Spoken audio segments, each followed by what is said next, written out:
So here we go. Here's my note to a SEAL leader that is a buddy trying to move along his leadership paradigm. And here we go. 1, leadership is getting people to do things. This is a form of manipulation. So right there, I use this word that everybody hates, manipulation. And people often replace that word with influence. And I do it too. I say, oh, you want to use your influence. But what you're really saying is you want to manipulate people. But it's very negative. And the way I break that down, the way I separate that from something negative and something positive is if I'm trying to manipulate you in a negative way, that means I want you to do something that's going to benefit me and it's going to hurt you. To me, that's manipulation and that's negative. But if you're trying to influence someone, you're trying to lead them, you're still manipulating them, but you're trying to get something that's going to be positive for them and positive for the team. So as far as I'm concerned, when you're influencing someone, you're really manipulating them for a positive outcome. So, but that being said, I think people need to recognize that. And that's why I use that word, because everyone knows what manipulation is. You're trying to get someone to do something. Right. And that's what leadership is. If you think about it, you're trying to get someone to do something. But I use that word so it's very clear what you're trying to do. Right. Leadership is nothing more than getting people to do what you want, both up and down the chain of command. So not just the people below you, want the people above you to do what you want them to do. More importantly, getting them to want to do what you want them to do is the best form of leadership and the highest form of manipulation. So this is a situation where you don't even want, you want the person just to want to do what you're getting them to do. Right. So now I go on. Every time we open our mouths to speak to another person, our goal is to get them to do what we want them to do. Otherwise, why the hell are we talking? So everything you say, the tone of your voice, the words you choose, the inflection on those words, and body language and facial expression are all tools to be used to make progress in getting your way. Or tools that you misuse and isolate yourself and move away from your goals. So again, I wanted to make sure that this guy knew that every little facial expression, everything that he said and how he said it, all those things have an impact because people forget that. You don't realize how important your words are and how important your facial expressions are and how important your tone is and how that impacts people. You are always in negotiation. Everything you say and do and the manner in which you say and do it has an impact on future outcomes. Pretty simple. Now, this is when I say this to people, they go, ooh. So here it is. The best way to win is when the other person doesn't know you won and, if possible, might not even know there was a fight. If your ego requires the constant food of victory, you can never win in this manner. So, just to restate that, the best way to win in a competition of getting something to happen or getting someone to do something, the best way to win is when they don't even know that you won. And even better than that is that they don't even know that there was a game. They don't even know that they're doing this for a reason other than by their own free will. Right. That's what they think.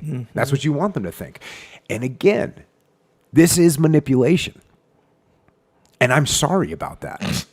The thing is that you're manipulating for positive outcomes. You're not manipulating for your own benefit. You're not manipulating to make something bad happen to that person. You're influencing them so that they do a better job, so that the team does better, so that the mission gets accomplished. Now I go on. Creating adversarial or antagonistic relationships never helps you reach end goals. This is slightly related to the old keep your friends close and enemies closer. People that outright oppose me will never help me and will usually maneuver to hurt my cause. This is never good. At least a neutral relationship seldom results in someone actively sabotaging my efforts. So it's really easy to get in adversarial relationships. And that was one of my little go-to words that I used to use when talking to my subordinate leadership. What? Adversarial relationships. I'd say, hey, you're starting to get into an adversarial relationship with this person. Right. And then where's that going to go? And I would say it's never going to be good. They're never going to go out of their way to help you. In fact, when you're an adversary of somebody, they go out of their way to sabotage you and hurt you. Mm-hmm. And that's just never going to be helpful. So then I go on to say, your history reveals that you are good at getting into adversarial situations. You should work to control that impulse. It will never help you attain your goals. And that's, you're laughing because that's a very blunt statement, right? That's a very blunt statement. Your history reveals that you are good at getting into adversarial situations. You're good at it, though. That's a skill almost. Yeah. You're real good at it. And you can see this is a pretty blunt writing here. And the reason is because I had a relationship with this guy. He was open to hear what I had to say. And so it wasn't like I was just being a jerk and I was going to put him on the defensive. And he knew that. And he knew that I was always, looking out for his best interests. And I knew he would look out for mine as well. So we had a very good relationship. Going on. Don't burn bridges. Period. Nothing is ever gained by this. The future is never known, and I always do what I can to keep lines of communication open, bridges intact, and reinforced if possible. So, why burn bridges? So seldom in life should you burn a bridge.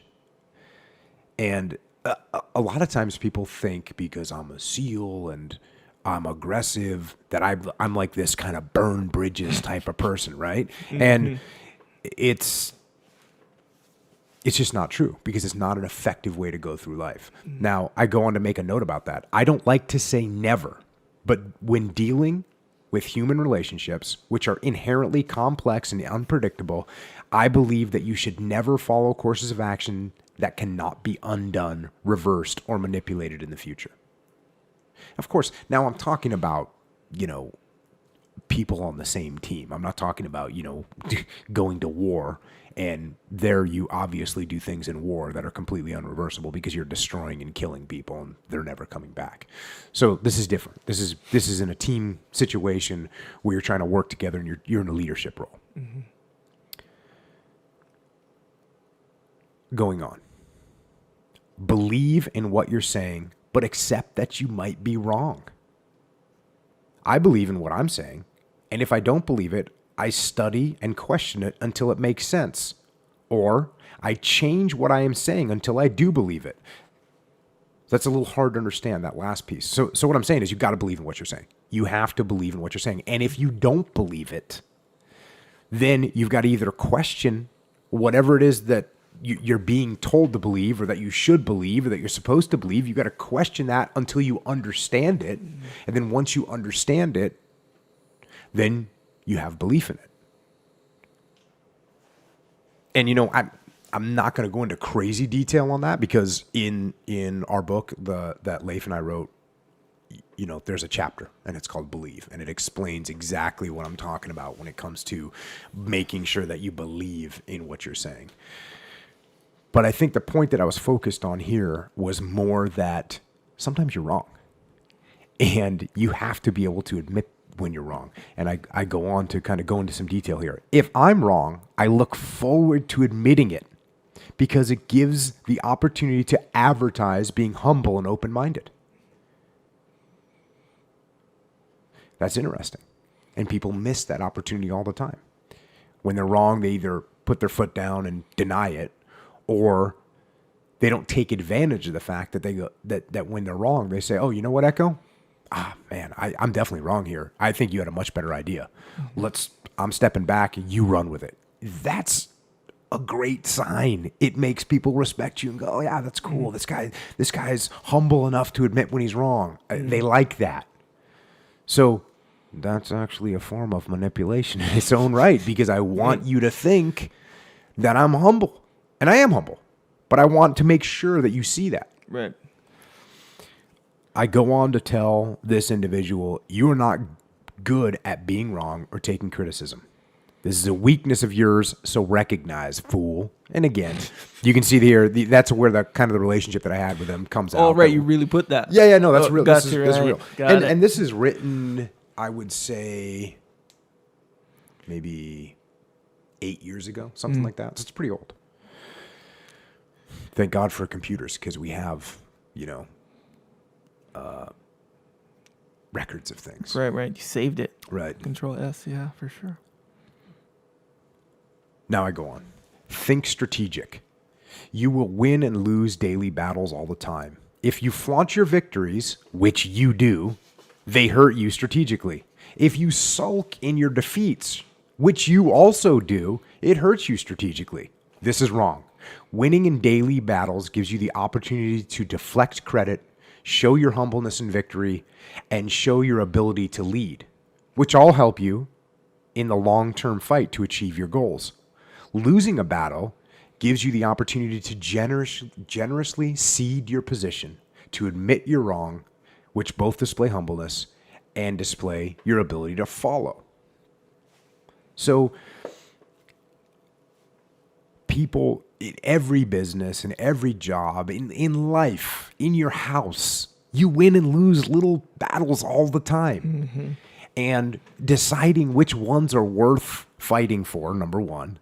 And then when you do win them, how do you act? And then when you lose them, how do you act? Mm-hmm. And all of these, the winning and the losing is not as important as how you act upon winning or losing, and how you continue to influence the situation.